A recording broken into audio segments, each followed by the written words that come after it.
So, fellow diasporans, it therefore happens in Kenya that if one loses elections, he or she gets bitter and enraged, remembering the amount of money they have lost. Fighting is the option to ensure the winner won't have it easy. And this explains why electoral violence has been recurring, as well as why corruption will not end in Kenya, nor development come much faster. And of course, again, as I mentioned, rigging is a factor of our violence in Kenya, but also the lost amount of money in campaign and the anticipated opportunities makes many of the candidates annoyed, and not just candidates, but even those who supported them. Those, especially those who bankrolled their campaigns, what we call in Kenya the cartels, who can also operate behind the scene to fuel the fires of violence.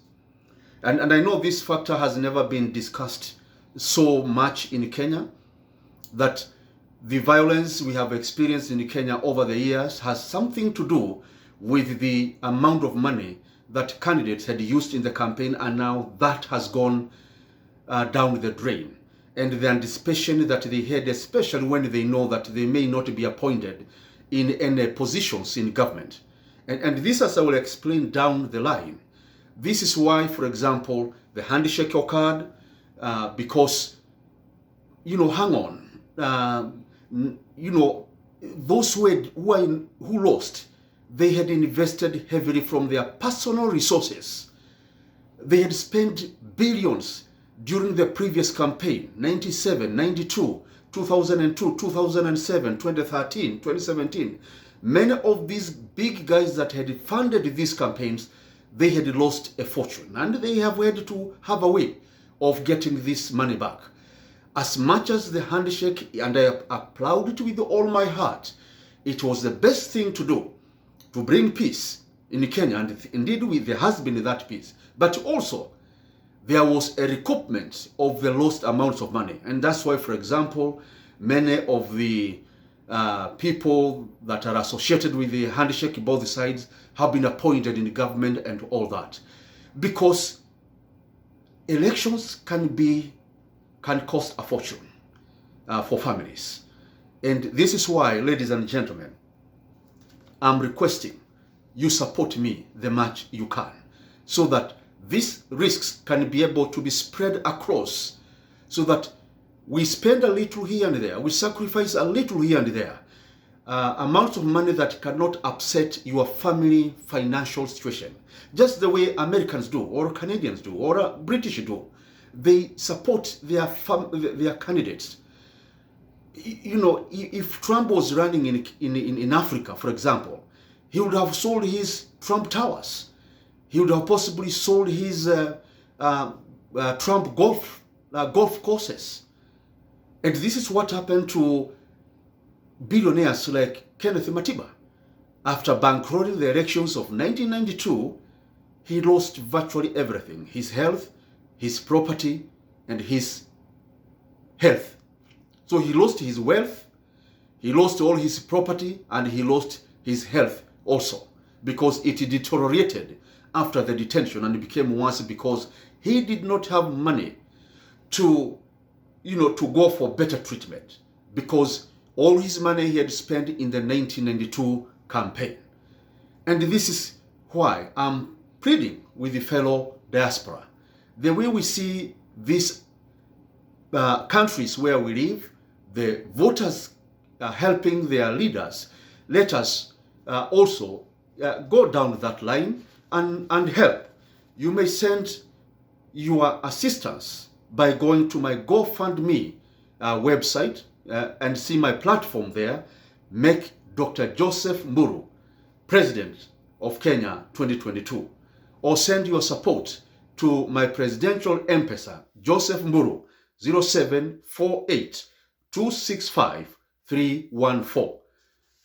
$5, $10, $50 will do great things. It will push my campaign so much. Ladies and gentlemen, the salaries paid to the elected leaders cannot recoup electoral expenses. Hence, leaders have been turning to corruption. It's big business. Be it the presidency, deputy presidency, prime minister, ministers, MP, senators, governors, MCAs across Africa turn their public positions into also some form of supermarkets or wholesalers, where they make them lucrative enterprises through various mechanisms. Corruption, I've mentioned one of them. You have to go and, before you get a service, before you get a tender, before you get something or a service, you have to give some bribes here and there.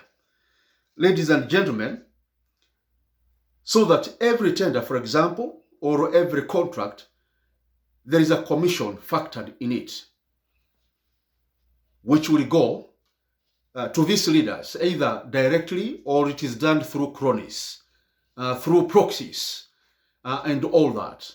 So, ladies and gentlemen, we must bring this to an end. And one way of bringing this to an end is basically helping financially people of goodwill who are standing as candidates for different positions, be it presidential, be it governor, be it any position. Usually, leaders become even more corrupt because they must recover the money they spend in the past elections and raise money for next elections, and also make a profit within that money they are recovering for themselves. Again, this has, as I've mentioned, has led to big violence. Sometimes this violence is not about Wanjiku only. There are many other reasons, as I've mentioned, the lost amount of money in the campaign. But my intention is different. We are coming to develop Kenya.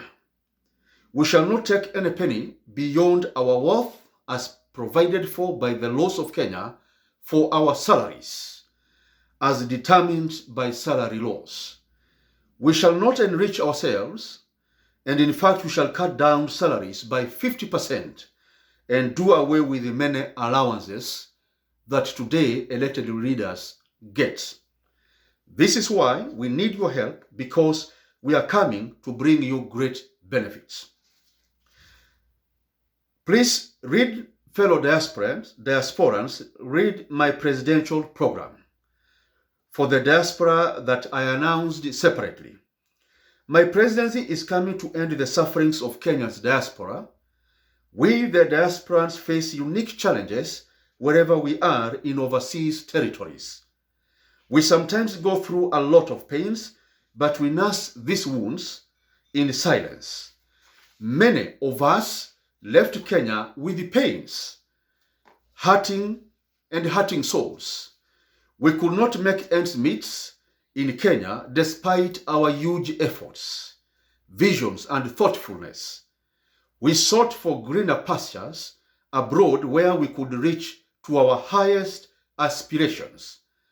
Little, however, did we know of some harsh realities in some situations, harsh winters, working 3 to 4 jobs to make ends meet, and the reality of many and long shifts for a majority of us, yet most of our wages goes to pay bills. It happens too that for professionals, we could not get jobs in areas I will repeat that.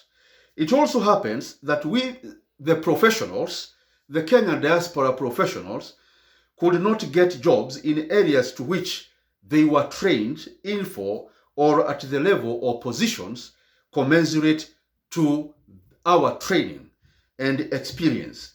Almost no one starts at the position he or she expected to start in the job they are working, whether in America or Canada or France or Germany or Britain or Netherlands or Sweden or Switzerland and all those other countries around the world.